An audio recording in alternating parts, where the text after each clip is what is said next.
Ryan Reynolds here from Mint Mobile. I don't know if you knew this, but anyone can get the same premium wireless for $15 a month plan that I've been enjoying. It's not just for celebrities. So do like I did and have one of your assistants switch you to Mint Mobile today. I'm told it's super easy to do at mintmobile.com/switch. Upfront payment of $45 for 3-month plan, equivalent to $15 per month required. Intro rate first 3 months only, then full price plan options available. Taxes and fees extra. See full terms at mintmobile.com.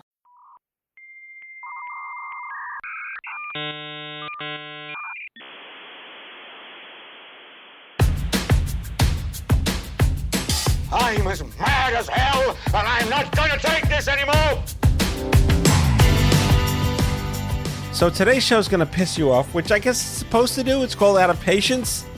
There's a whole industry of consultants that you can hire to help you get unfucked when healthcare comes for you. Think medical billing or prior authorizations or elder care or mental health. When it's just so overwhelming, it's unfortunate that this has to exist. But yes, there are board-certified patient advocates that you can pay to help you, yes, get unfucked from the system. It's unfortunate that this needs to be a thing, but America.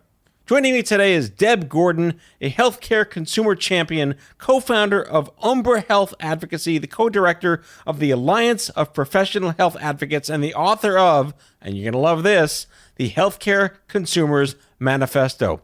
She is amazing. She has a lot of inside baseball knowledge as to why this happens, what you can do, and unfortunately, if you're screwed up by healthcare or that famous word prior authorization shows up, there are people you can pay to help you get, there's the word again, unfucked. Let's get started with Deb Gordon.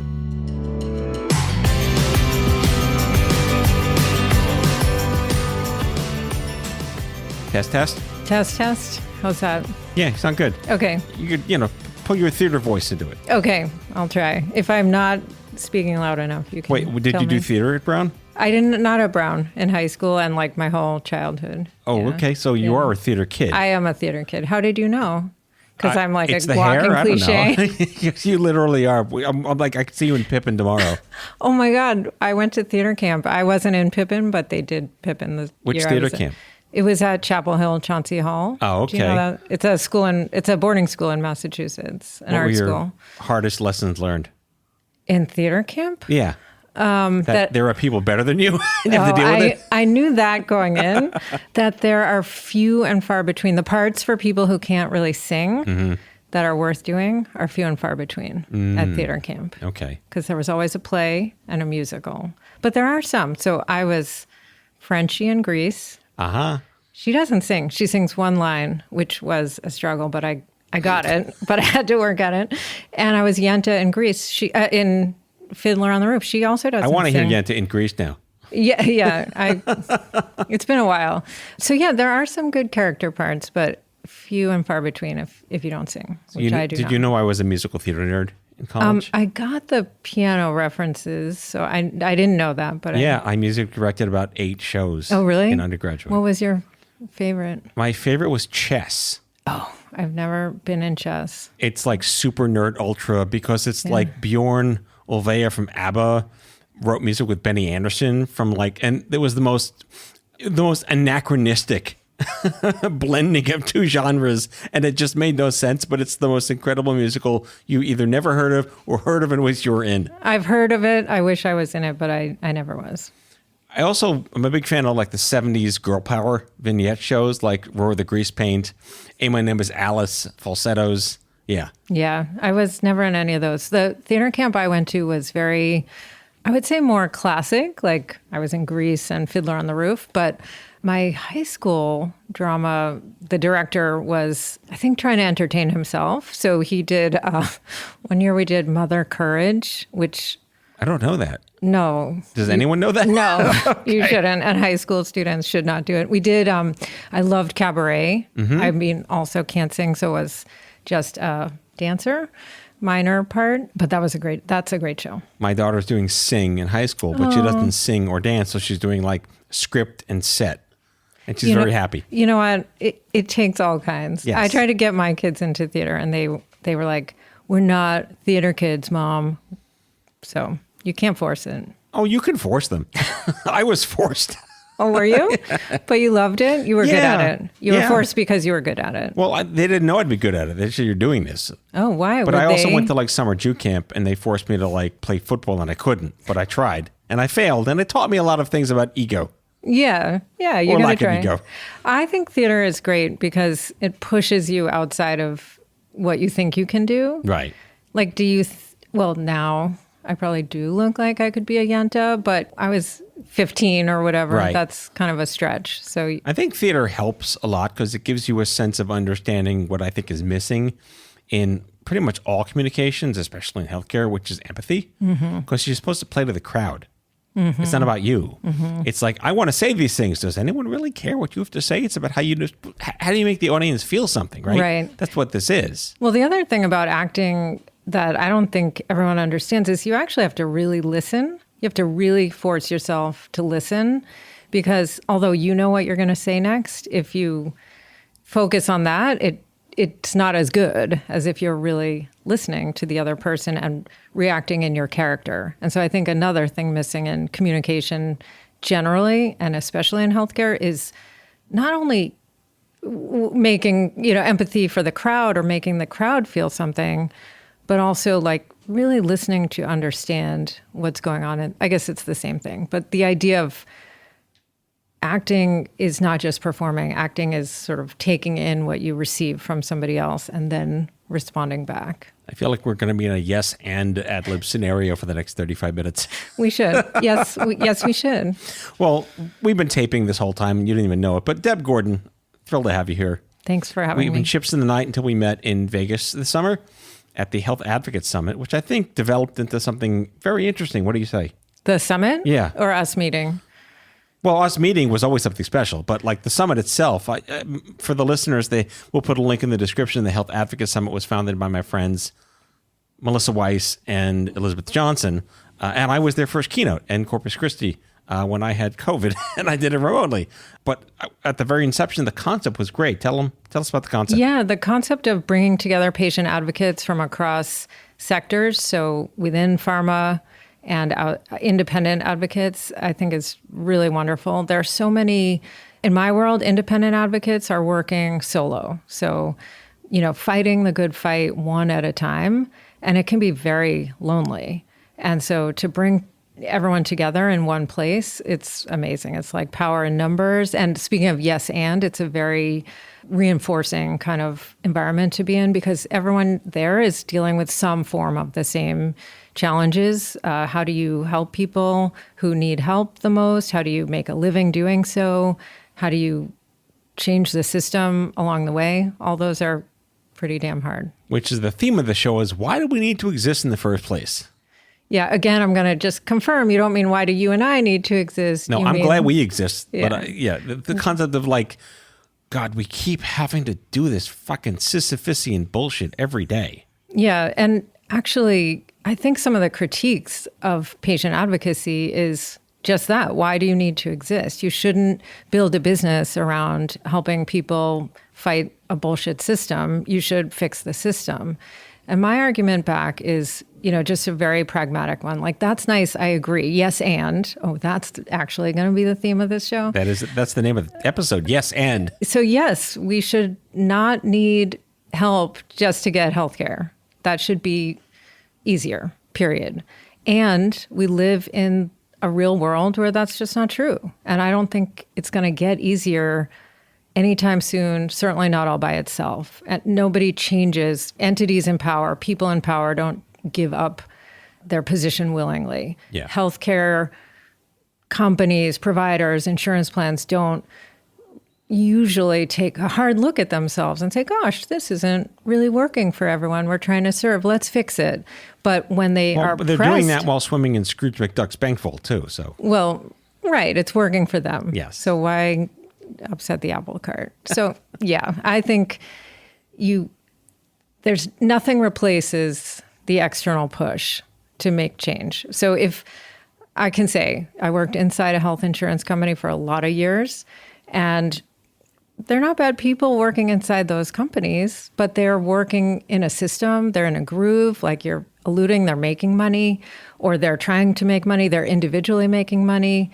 And to upset the apple cart, why would you do that? It takes a ton of effort, personal capital, personal energy, risk. People inside health insurance companies are risk mitigators, risk managers. Why would you fuck that up if you're inside the system? Excuse me, there must be people who don't like hearing swears out there, but Everyone on this show will yell at me if there isn't at least 10 or 20 coming out of me per episode. So I'm Because just... there's a reason for it. Yeah. It's a word. Like George Carlin's like, they're just words. They're just words, but they mean something when you say them. Yeah, well, and I think I'm not alone in using the F word to describe health insurance. But I guess my point was that it's really hard to change. And what I saw is when a regulation came down, when a complaint came in, when something from the outside, forced reflection or forced action, it's a lot easier to make changes when you have to. It's just not that common for people who are doing okay on the inside of those Right. entities to willingly upset the apple cart. I heard someone have the audacity to say the following, curious on your responses. Find me any other system in the world that can help 340 million people a day. That's fair. Is that fair in defense of American healthcare? I would say it's a fair explanation. Yes. I wouldn't call it a fair defense. I think there is no fair There's defense. no defense. Yeah, no. So I've always been fascinated until I met like Elizabeth and Melissa, again, the founders of the Health Advocate Summit. I've been swimming in a very different pool for a very long time. I'm in like this triage space, people in urgent need of community. How do we build infrastructure? How do we build, I guess we call them safe spaces now, but basically, universes where it's okay to be you versus this, in the 90s, it was a desert of anything. Where's everybody? Walk it off, right? What's that therapy? I go, oh, you're fine. You look great. Go, goodbye. Enjoy your 20s. Oh my God. I have a beloved aunt who, when I was little, I was whining about how my throat hurt when I swallowed. And I swear she said, well, don't swallow. And now in reflecting on that, I realized she was joking. But yeah. Well, I think my grandmother, my grandfather had something called the fresh air class. If you acted up in school, they put you on the roof for a few hours. It's a real thing. The fresh air, something like that. Yeah. That would not happen now. How far we've come. Yeah. But this was the pool I was swimming in, is like, how do we help the people in the now? Research is great for one day, but what do we do now? I'm infertile. I'm losing my hair. My husband's going to leave me. I can't find a job. Like all this immediate triage stuff versus the other issues, which is having to fight your bills. That was like, it felt like it was there, but not as prominent now. But it's always been there. To my point is when I met Melissa and I had no idea people like you existed. And I did the same thing that people did to me. Where the hell were you when I needed you? I hear that so often. You have no idea. That's probably the number one thing I hear when I tell people what I do for work. They say, oh, I really could have used you. I wish I'd known about you. And like I said, it's a lonely journey out here, sort of fighting one battle at a time. But everyone needs to know about patient advocacy. So you have a very storied career in the sense of it's been a bit of a sine curve. You started out as an ethicist. Is that what your degree was? Yeah. Bioethics? Yeah. Why? Were you that disgruntled at 18? Well, I was always kind of an old soul, I guess. No, I am a complete opportunist. I would just do the thing that interested me the most. And so I was really interested in what we would now call public health, but it was community health at Brown, where I studied undergrad. And I just thought it was just too interesting, sort of these thorny questions about what is fair and what is right. And I don't know. In hindsight now, I think, well, how dumb to study a field where there are no answers, like only more questions. Right. But that, I guess, philosophy is just like this open hole you keep throwing brains into and nothing gets resolved. That's exactly right. I don't think I would do it now because I feel like it's too big. Yeah, it's way too big. But at And the yet, time, it was prescient because you wound up working in an industry where ethics are like the most interesting thing to discuss. totally. If I could have, I can always tell a story backwards about my career. But if I'm honest, looking ahead, I just did the thing that was interesting to me at the time. So you went into insurance, and it taught you a lot. Yeah. Speaking of ethics, Yeah. it's interesting because I wound up in insurance because I wanted to do consumer marketing. So my first job out of college was in public health research and consulting. And my first project there was doing a focus group study with older, lower income women about breast cancer screening and sort of what made them get screened or not get screened. How did they feel about the process, their risk, their sense of vulnerability? And doing that study, I was completely hooked on consumer insights. And I just could not get enough of getting inside people's psyches, what motivates people, why do people do the things they do? Why do they think the way they do? It's fascinating to me. And when I went to business school, I learned that is sort of the underpinning of marketing. And so I really wanted to be a consumer marketer. And that's not so easy to do, actually. You have to It's very theater. Yeah, I said I'm a walking cliche. What can I say? But to do consumer marketing in a field that matters to people. I mean, it's fun to design a new cereal or, get more cereal boxes sold off the shelf or what have you. But at the end of the day, I'm just too serious a person. I needed to work on something that I got some bourbon over there. I'll take it. Which is a drunk advocacy for the second half of the show. Yeah, perfect. Let's see what happens. Did I see something in your resume about Staples? Yeah. All right, do tell, please. Okay. So I live in Massachusetts, and I just finished telling you I was desperate to do consumer marketing. And although Staples, actually their target customer is a small business, not a consumer, I associated Staples as a consumer brand, a brand we all know. And so I went for it. And when I was there, they hired me because I had health insurance and healthcare experience. For the record, you worked at Staples corporate. Not Staples, the store. I went to a lot of stores, yes, but I worked in the corporate office, yes. And you had a lot of Xerox experience working at Staples. I bound a lot of proposals when I worked in public health consulting. But so at Staples, they hired me because I had healthcare experience, and they were testing a new concept, which was to sell services to small businesses.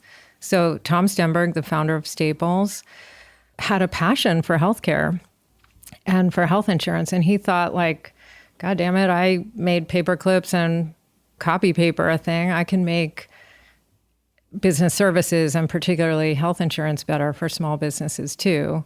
And the answer is no, he couldn't. But I was Long story short. Let me fast forward or, look back in time now. But yeah, so I was the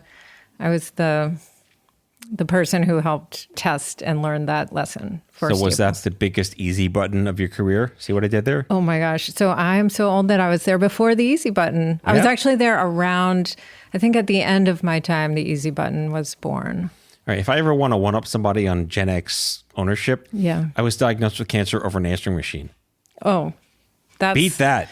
That's terrible. It's a contest. It's actually amazing that you listened to it. Did you always listen to your messages? Well, I lived with my parents at the time. Oh. We went for the scan, and as at the store, we went to lunch after the scan, got back, it was blinking. So it was blinking after the scan. Clearly, it wasn't like my grandma leaving us a message randomly on a Friday at 1 p.m, right? So, yeah, boom. Hi, Matt. Come back here. There's something wrong with your brain. Yep. That's terrible. Beep. Speaking of empathy and how a message is received by the other party, I'm sorry. I'm sorry that happened. Well, let's take a quick break. We'll come back because I want to get to the meat and potatoes of this. Oh my God, healthcare sucks. What do we do? There's no easy button. All right, we'll be right back.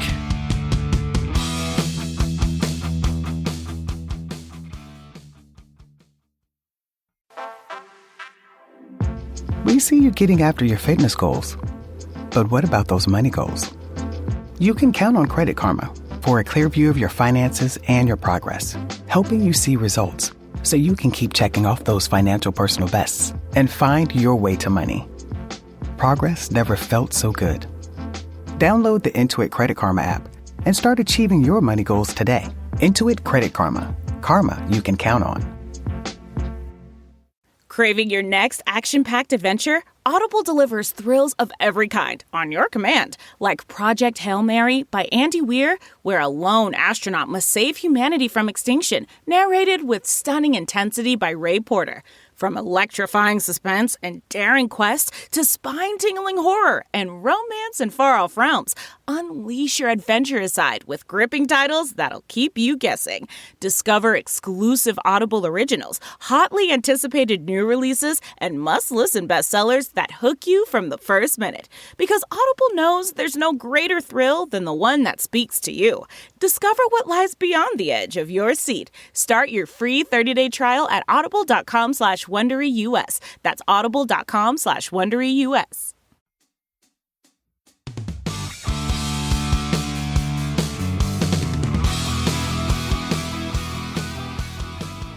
My head's spinning on how many questions I want to ask you right now, but I think where I can square a circle is that because you have consumer experience, I've always said this ad nauseum writ large, is that healthcare is the target store you don't want to shop inside of, and there's no mall directory. And once you're in the store, you don't know where things are. You don't know what you need. Someone else decides what might be best for you, and then someone else decides how much it's going to cost you to get the thing someone else thinks you need. Right? That's the opposite of consumer. There's no word for it, right? So this goes down to, if I only knew, right, you were there. I didn't go to cancer college to expect to get cancer in 5 years to know what to do. So this is a vacuous, non-consumer space. And yes, we need hands. We need guardrails and handrails and helpers and elves and shelves and all the things. There's no Abe Simpson in the smock saying, "Welcome to the shit happens store." It doesn't exist. But that's where we have to have the us's in this space. I want to hear how you transition out of one ethics to the other ethics. Sure. So, and it would almost be okay how much of a cluster it is if we weren't paying for it. I mean, I think the insult to injury is we Americans, consumers, patients pay so much of our healthcare spending, and we pay a huge percentage, and the absolute amount is so huge. So we're crushed on the weight of medical expenses. And with that spending, I personally think we should be entitled to something better than what we have. So how did I make the transition? So I went to health insurance to work on the Medicaid side of things. I went to be the head of consumer marketing for a Medicaid health plan, so helping low-income people and vulnerable people get access to coverage in Massachusetts, where the state actually wants people to get coverage. They have budget challenges from time to time, but the intention is that people should. It's a better state to live in. If you need healthcare, and especially if you're low income, it's probably one of the best, if not the best. So I could sort of go into insurance feeling like I'm actually doing something positive. I'm doing something that helps people. I'm very determined to do a good job. So, I mean, any of my former teammates listening will be laughing when I say I have very high standards. And so I don't care if you have a 7th grade education level or 7th grade reading level or a PhD, we're going to present you with clear, compelling, understandable information as best we can. And I would kick it round and round until it made sense to a regular person. That's the part my old teammates will hopefully be laughing at. They might be, scared also. The famous last word scenario. Yeah, I don't know what they would say. But the point is, we would do everything possible to treat Medicaid recipient with the most respect. And to me, the most respect is to be clear and be helpful. So we did that. What was your question, though? Because I have gone off a rail and help me get back. The meanderingness was just fantastic. I said, when did you finally snap and see I'm going to get to the other side? Oh, the other side. Okay. So You crawled through the pipe of shit in Shawshank, came out the other end, and there's the Deb version 3. yeah, there you go. So as I said, my career has been quite opportunistic. So I spent almost a decade in the health plan world. We were acquired by a larger health plan, also a nonprofit plan with a larger footprint. So still trying to do good in the world, but more traditional health insurance. And after I left, just because I thought, oh my gosh, I'm going to die here if I don't leave, just the kind of place where you make enough money and it's like nice people and you learn how to do your job well. And I thought, if I don't force myself out of this cocoon, I'm going to die here. And I don't want to look back and say, oh, I was an insurance executive. I just always felt like I could do more. The LinkedIn profile could be a little zazzed up. A little zazzed up, exactly. But what I took from that experience of marketing and, running communications and marketing for a Medicaid health plan or a health plan serving lower income individuals was that I used to say, I know for sure that people do not understand the health benefits we're giving them or selling them because I wrote the book. I oversaw, writing the manual and the policy and people. And it wasn't in crayon. It was not in crayon, but it was well crafted. But the point is that we would put in front of people with very low incomes what would be an astronomical deductible. Mm-hmm. And it's all kind of like all the math kind of works, but in reality, in people's lived experience, it does not. So I used to say, like, we could do a better job helping people understand the consumer cost sharing responsibility in today's healthcare design or health plan design. And I know for sure we're not doing a good job because I did it and I did my best, and it does not, no matter how well you communicate a crappy product or a product that would be really hard for someone to afford or absorb, there's no sort of, that's like lipstick on a pig. If you can't afford a $2,500 deductible, you can't afford it, no matter how clear we are about it, or no matter how fair it is from an actuarial value, like to the person who has to fork over any amount of money when they go get care, it's too much. So I took that to heart. I took that with me when I left insurance, and I wound up taking I did other jobs, and I kind of said at one point, like, I really need to get back to my core passion, which is helping consumers get the healthcare they need, helping consumers understand and manage their healthcare, and specifically their healthcare dollars. So I went to Harvard Kennedy School, where I was a senior fellow. I did research. So Brown wasn't enough. Yeah. One more box to tick. Let me just say, I did go to Harvard, and I went to Harvard Business School for my MBA. And when I crossed the stage to pick up my diploma, the professor who handed me my diploma shook my hand and said, this will tell you how old I am, by the way.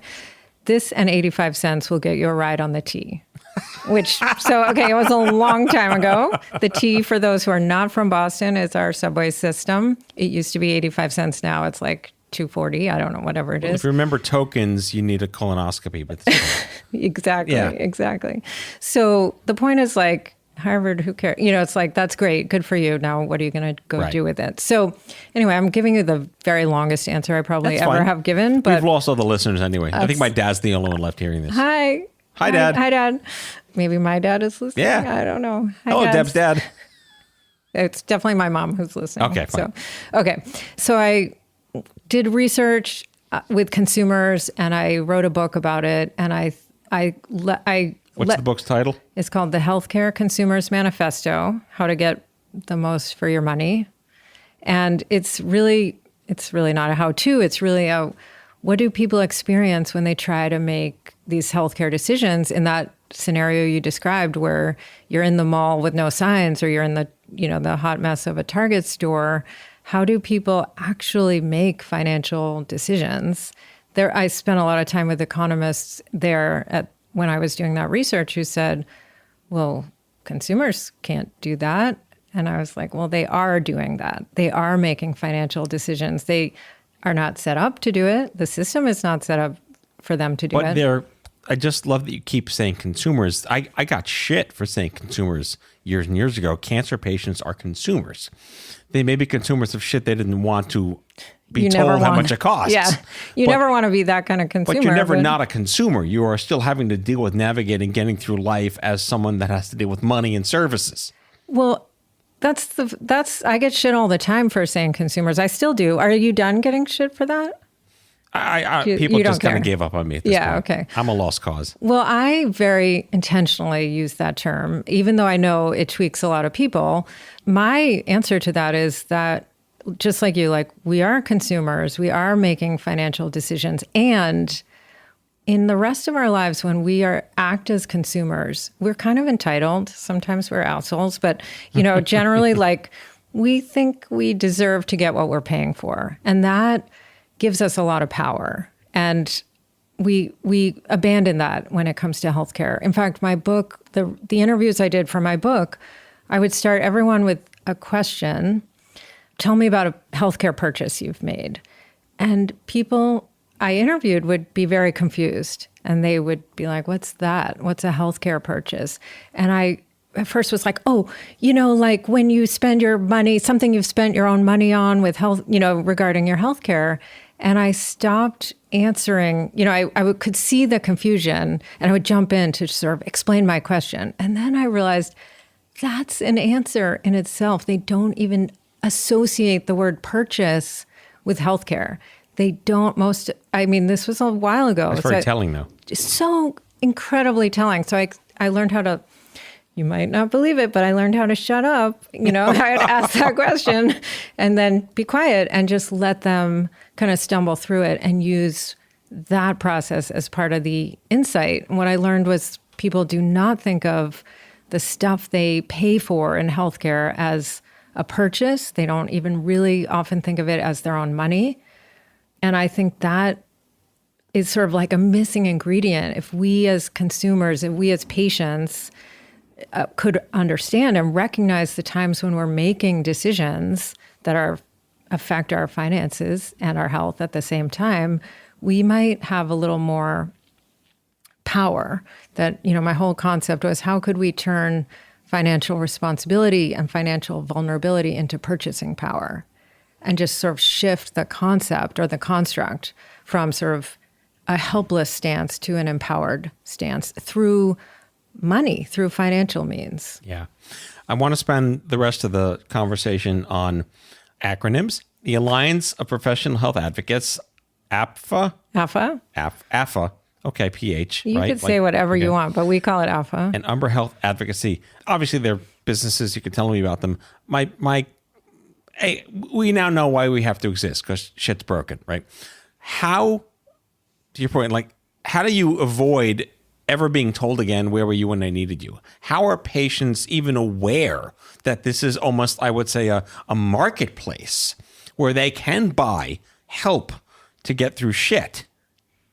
So I think the first thing is that there are more people becoming patient advocates, and for better and worse, more of us are acknowledging or understanding or feeling the pain of the system, feeling the pain of the financial responsibility.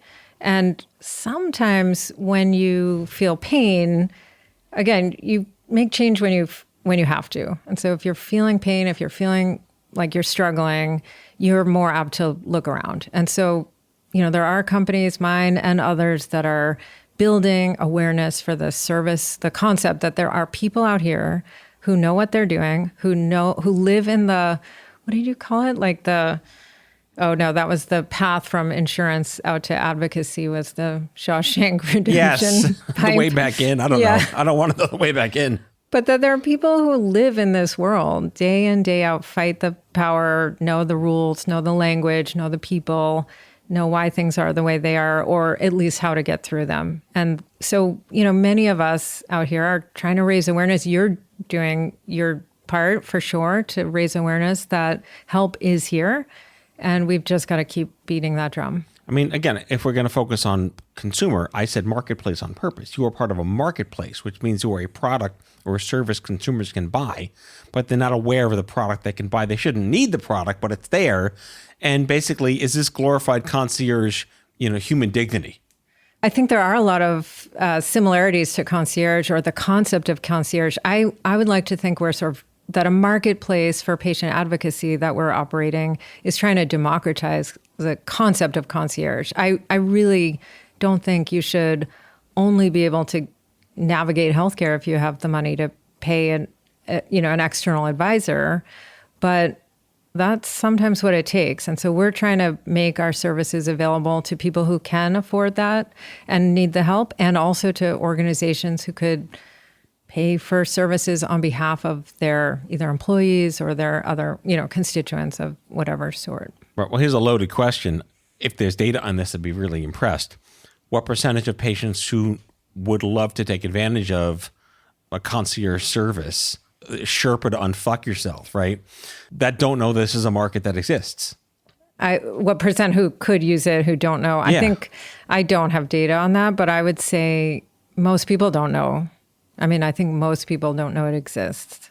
So we've got our work cut out for us. We also need to bring in more patient advocates. So I think the more people doing this work, the more the word will get out. I always say if we do our jobs correctly, getting the word out, there are about 300 million people, give or take, who need our services. And we need more people, more experts available to help them. And then you could say, well, why? You might say, like you've been asking, why do we need that? That's ridiculous. Like, we're building a whole system alongside a fucked up system. Right. I think we have to, for some time anyway, be pushing on this door and sort of pounding on the system itself to look at itself and make changes. I think that starts one at a time, and it's very unsatisfying, especially for people who think in systemic terms. I would much rather fix the healthcare system as a system, but I've sort of given up on that. I see a lot of companies and startups working on like one tiny sliver of the system, and I think that's not really gonna do much. It'll maybe help in one little corner, and I think we just may have to settle for one patient at a time and then sort of keep telling the stories of what we're seeing with one patient at a time and really push for systemic change at scale. I have a thought, a question, and then a surprise for you. My thought on this is that, and we could have a whole other show about this, is the goal ideally is to demonstrate to the system that having you attached to this navigation process saves money, so you'd be covered by employers or Medicare reimbursement, right? That's the goal, right? Not going to happen. Maybe. Well, Medicare is paying for some navigation services now. Okay, so progress. It's starting. I'll tell you. All right, my question is, what are the top 4 most common things you help people get unfucked with? Sure. Oh, I don't want to even say that's easy, but it's kind of easy. So the first and most obvious thing is medical bills. So people get a medical bill, or they've got a box full of papers, pile of papers, and they finally just can't handle it anymore. Many folks who have tried to solve a billing issue, which might be a mistake or just an astronomical bill they can't manage. So, they've sort of banged their head against that wall and they give up and they call us. So that's one, medical billing. I would add sort of an adjunct is getting approval, so prior authorization for coverage or appealing a denial. So that's kind of all wrapped up into that same bucket. So that's one. I'm going to count that as one. Okay, 1A and 1B. 1A and 1B. Yep. Very Harvard of you. I was going to say I went to Brown and Harvard. What can I say? So the next one is mental health care. And this we could have a whole show about, I don't want to program you or anything like you do. You're in charge of this, but I think that's another whole topic. So people are desperate to typically it's on behalf of a loved one, they call us because they cannot get insurance to cover the mental health care that they need. And they'll say, the insurance company will say, well, this one's in network, but this one isn't accepting patients, or it's just a very, very hot mess. And the stakes are so high and it's just becoming a greater problem. So mental health is 2. I would say I call it you want to sleep at night. You have a loved one, typically an elderly loved one, and you're just not sure if they're getting the best care. You're not sure if they're getting good quality care. They're in a facility. People move in or out of a facility, and that's when things fall through the cracks. So you audit whether it's shitty or not. We don't audit. That's very formal. We step in and just we help the family navigate the care, particularly care transitions. And we work with the providers to understand what's going on. Sometimes that working with is, applying some pressure to raise the quality standards. Sometimes it's just assuring the family, like, this is what there is, and your loved one is in good hands. So it's not always a problem, sometimes a problem. And if it's a problem, we obviously step in and advocate. So that's 3. So kind of ensuring quality of care. And then I think another one that would be pretty common is like, what the fuck is wrong with me? I don't know. Nobody seems to know. I've had 1,000 tests and I still have no answer. And so really navigating to a proper diagnosis is one of the most frustrating points people have. And it gets beyond most people pretty, after some amount of time. I will say it's often women, and it's often women who are experiencing what I like to call non-specific female problems, as in we haven't really studied these things and we don't really have a scientific knowledge base for what is going on. But there's something going on, and women are often dismissed and disparaged and just sent on their way. They're poked, prodded, scanned, cut up, and then still nothing. So that's, I would say, number 4. Those are 4 big things. Yeah. And I could go on. How much time? Oh, we're out of time. We're out of time. But I challenge you. I want to do a show. We'll have you back for Deb version 11, whatever version you're whatever right you're now. willing to have me for. I'll be here. A lot of people listen to the show that are advocates, or it's self-defining. Like I was, when I first heard board certified patient, I'm like, wait, I'm an advocate. Like, what does that mean? I think we want to level set what the narrative means and what the language, not competitive. It's different purposes and goals.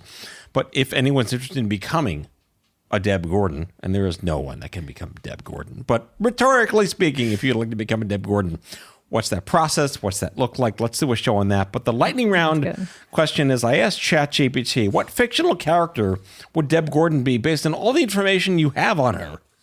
Like, did you feed it, or it just knew stuff about me? I think I sent it your LinkedIn and some of your websites. All right. Any idea who it thinks you should be or are, your fictional character? I have no idea. Leslie Knope from Parks and Rec. Oh my God. That's awesome. And here are the bullets. Okay. Passionate and relentless, champion of the underdog, strategic yet empathetic leader, takes on the big dogs, sense of humor and relatability. I love it. I've never heard that before. So you are Leslie Knope from now on. I will take it. I will no longer call you Deb Gordon. I will totally take that. That is way better than it could have been. Yes. Well done. Thank you. ChatGPT. Yeah. Thank you, ChatGPT.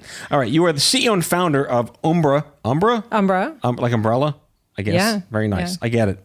Thank you. Umbra Health Advocacy, the co-director of the Alliance of Professional Health Advocates, APFA. I'm never going to get that. And again, they'll all be in the notes, guys. The Healthcare Consumers Manifesto. I read it. It's fantastic. Thank you. We need a very Hugh Jackman, Les Mis wall for you to be on top of for that. Going back to our musical theater roots. Yes, let's do it. But I'm thrilled to have you here. This is the start of something really interesting for me. And I hope the listeners get a sense of, I'm pissed now, what can I do? And we're going to get to that on the next show. Thank you so much. Deb Gordon, take care. And all right, folks, see you next time on the show.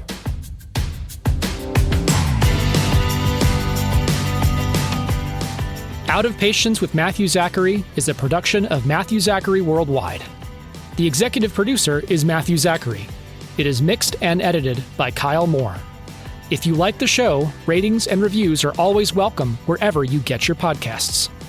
If you have guest suggestions or would like to learn more about sponsorship opportunities, email podcast@matthewzachary.com.